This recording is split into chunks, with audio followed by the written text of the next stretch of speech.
Quand même, c'est pas mal.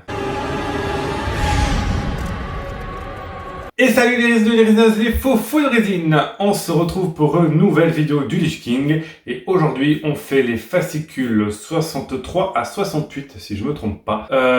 Et j'ai reçu une petite surprise avec mon colis. J'ai reçu les pièces de mon ancien colis, enfin du colis précédent que je n'avais pas reçu. Donc j'ai pu terminer le Lich King, du moins la partie qui est en dessous.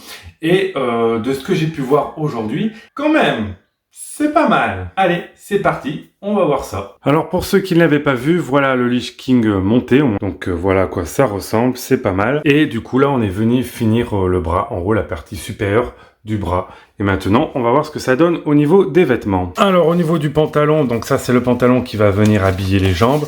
Donc c'est tout ça, c'est une espèce de petit plastique avec un petit scratch. Attention, il y a bien les ouvertures devant ici, donc ça c'est l'avant. Là où il y a les petits trous, et derrière. Alors voilà, une fois le pantalon mis, ce que ça donne au niveau du Lich King. Donc il faut vraiment tirer à droite, à gauche, pour faire passer les supports au niveau de l'armure. Ça ne déchire pas, il n'y a pas de souci. Hein. On peut y aller, hein, ça glisse tout seul. Et une fois que vous avez mis le premier, le deuxième, ça suit tout seul. Alors là, énorme surprise, on a la chausse de maille. Donc c'est ce qui va recouvrir le pantalon, et c'est full métal. Pareil, devant, nous avons les trous, donc c'est comme le pantalon. C'est très très joli, hein, très qualitatif. Hein.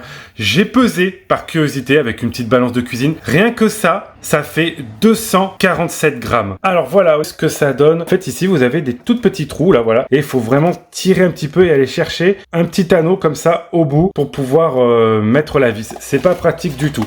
Cela dit, c'est très joli. Au niveau des jambières, eh ben, je vous montre. Voilà, donc c'est ce qui va venir recouvrir les jambes. À voir dans le temps comment ça dure. À l'intérieur, c'est une espèce de chaussette. Au niveau du fascicule 66, donc là, on vient couvrir la jambe avec ce qui va recevoir les plaques d'armure.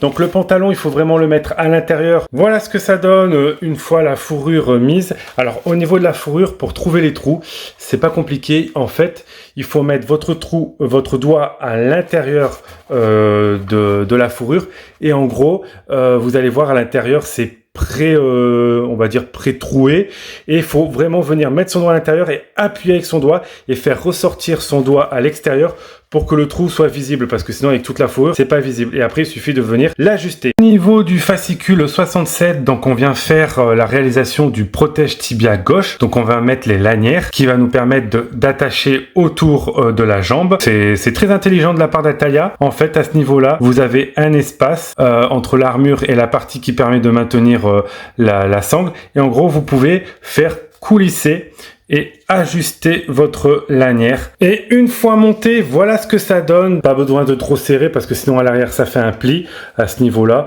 Et voilà, c'est fini. Donc le dernier fascicule, c'est la fourrure pour la jambe droite. Bon, je ne l'ai pas mise, ça je le ferai dans les prochains fascicules. Donc le prochain envoi, l'envoi numéro 35, ça sera la jambe côté droit. Donc je pense qu'on va terminer avec la fourrure et la partie en armure. Je suis pas déçu, c'est très joli, ça rend super bien, c'est d'une belle qualité, la cotte de maille impressionnante, même la partie fourrure qui vient recouvrir la jambe, c'est très joli, très bien fait. Et la petite surprise, le fameux sac Lich King, ça y est. Donc avec le numéro 34, vous avez ce sac Lich King qui arrive. Donc on est bien sur le Arthas de l'extension War of Lich King. Voilà, d'où le fait que il y avait un petit manque de peinture à certains endroits. Bon, moi j'ai repeint parce que j'étais pas fan, mais voilà. Petit regret, j'aurais aimé peut-être un peu de givre au niveau du casque, ou alors vraiment avoir le logo officiel War of Lich King en couleur. Vraiment, ça aurait été peut-être plus sympa que du noir et blanc. C'est tout pour moi, et on se retrouve dans une prochaine vidéo. Salut!